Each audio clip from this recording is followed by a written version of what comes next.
フルカウンター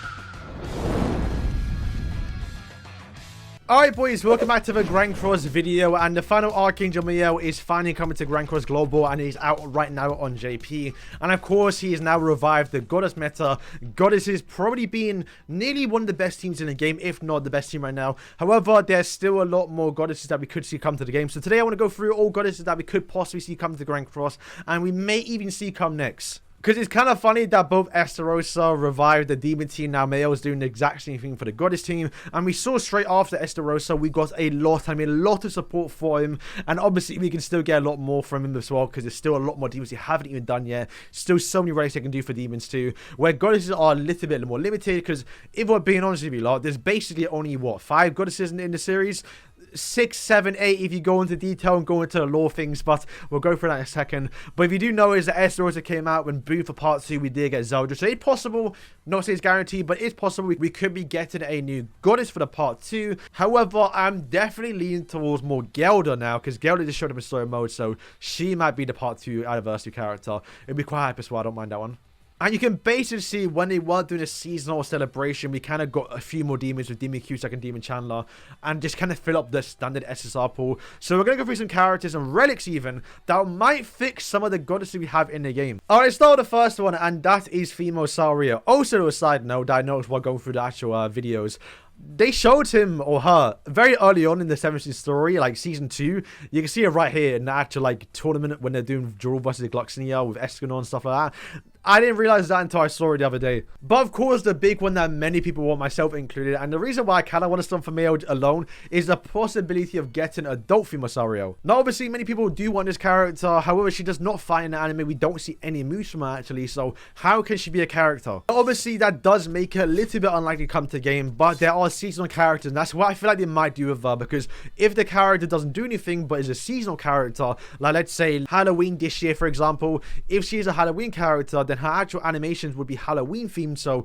it's not really, it's more or less made up, but in a seasonal theme, and that might be a reason to add it to the game. Also, to add to it, Liz is literally the perfect example. All she does in this series is basically just die. We don't ever see her fight, so what Nemo did instead was to make her a seasonal character, and we basically got her for 3 years in a row for Christmas. But the whole point was she didn't find anime, she had no moves, she had no outfits. All they could do to her was make her a seasonal character, which is why she's seasonal themed, and why her actual outfits and all the other stuff that comes along with her animations, they're all Christmas themed. Once again, we could be getting her for a seasonal, and the actual animations that she does do would be probably still wind based, but in some sort of actual seasonal theme. If we look at Mr. Zelda, for example, this character is a seasonal mainly because of the skills he does do, literally does not do in the actual series. Literally, this is all made up basically. This is all just to add it to the game. I don't believe he ever does this. And also the outfit as well is unique as well. It's basically his assault form. So because the outfit is basically made up, they've made him a seasonal character. So we do get obviously Sariel, who doesn't do anything.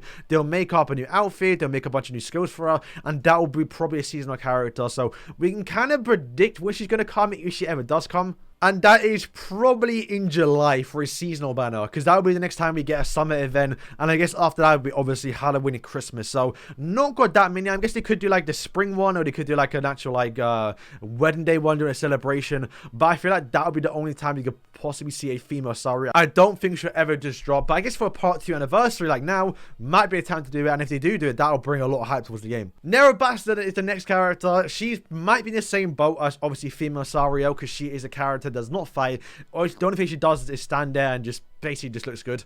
We do technically see her fight.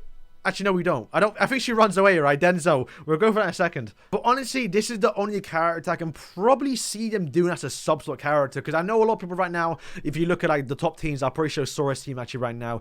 Most people right now for the goddesses are using Ragnarok Barn as the backline support. So if we get a new goddess to come out like female Sariel to be backline support, we're kind of boring. Well, I think Nerobasta would fit the theme quite well, because she's kind of not hype, but like people care about her, but not really. No one really cares too much. So if she's a backline support, that'll be probably the best thing they can do for the character, where you won't be mad like someone like Zelda, for example. When Zelda came out was backline support, people were kind of pissed off because they made almost never Zelda a backline support character. You can't really do that. Whereas Nerobasta will kind of work really well. The next one, because why not? Once again, can be backline support. I would love this. It'd be so funny to see it in game. But Denzel possessed by Nerobasta. And I guess even still will be called Nerobasta because Luducio Margaret is called Luducio and not actually Margaret. But yeah, once again, a pretty straightforward character. It's just Denzel wings.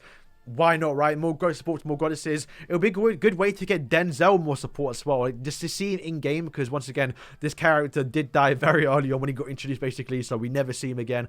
And I doubt they're ever going to give this guy a blue or green character. So Goddess Denzel will be sick. Alright, so Freyr, the reason why I'm bringing her up right now is because she is actually obviously a unknown character, as you can see right above me, but the new passive she got in obviously the new demonic beat battle has made her a goddess. So they are now basically adding goddesses or races towards relics now, and that might be a way to save two characters, and that is Jenna and Zenari. Yes, if you don't know, these two characters are goddesses. I'm not too sure if it was revealed in the manga before they came out in the actual, I guess, the game, but currently right now you can see above me they are human, but they are actually goddesses. Now if they were, I would personally love them to just get new characters with wings because they'll look a lot better, but if they really want to, it wouldn't be that bad to make these goddess support, even maybe in a backline support for a sub-slot character, because like the skills can be useful and the stats are terrible, don't get me wrong. If they made Jenna an actual goddess character where you can use her in PvP, once again stat-wise it might be kind of bad or CC-wise,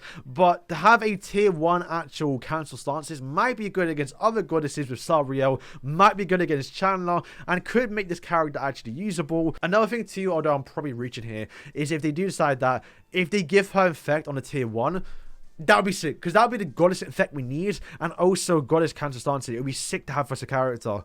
Zenari, not the best character, because she only really used to remove debuff, basically, and we kind of have that for Margaret. So, once again, this could be a sub-slot character.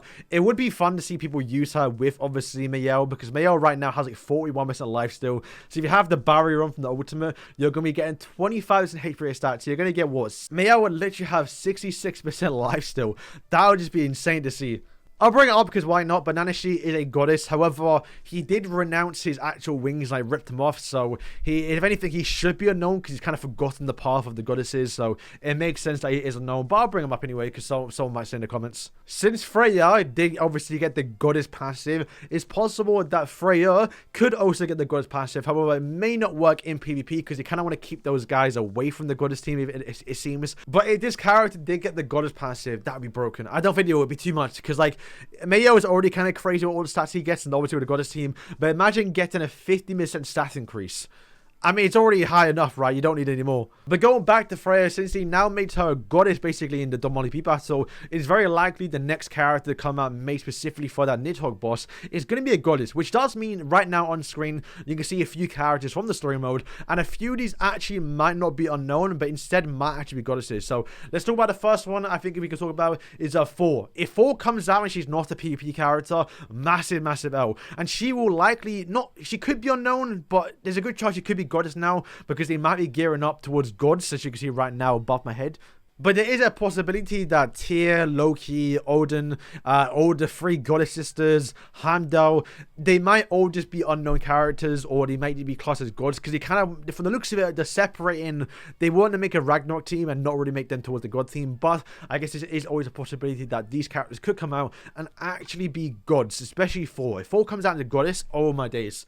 I don't know, that'd be crazy. And then the final 2 characters that we will actually see come to the game, this is guaranteed, but we don't know when. That is Bloody Elizbath. We just saw her new outfit right now in the new story mode. However, she might not be a playable character for some time, and you can say the character can be broken. This is from the beta app, so take it with a grain of salt, but there is apparently leaked a new Elizbath coin that could be Bloody Elizbath coming towards the end of the year. Just something to look out for. And then finally, the big one, Tristan. Tristan will be coming to the game, probably for the part 2 of the actual movie that's coming out later this year. I think September or sometime this year. But Tristan being a both goddess and demon is probably going to work on a lot of teams. However, with the way the team's going right now for goddesses and how much they counted the actual demons, it's very likely if Tristan was to come out now, he'd probably be better on the actual goddess team rather than demon, because Estarossa doesn't really work anymore with the goddesses. Literally all the characters moves from that trailer he does in the actual movie, so it's safe to say the character's going to come out with probably an AoE skill, an AoE ultimate. The guy's going to be broken.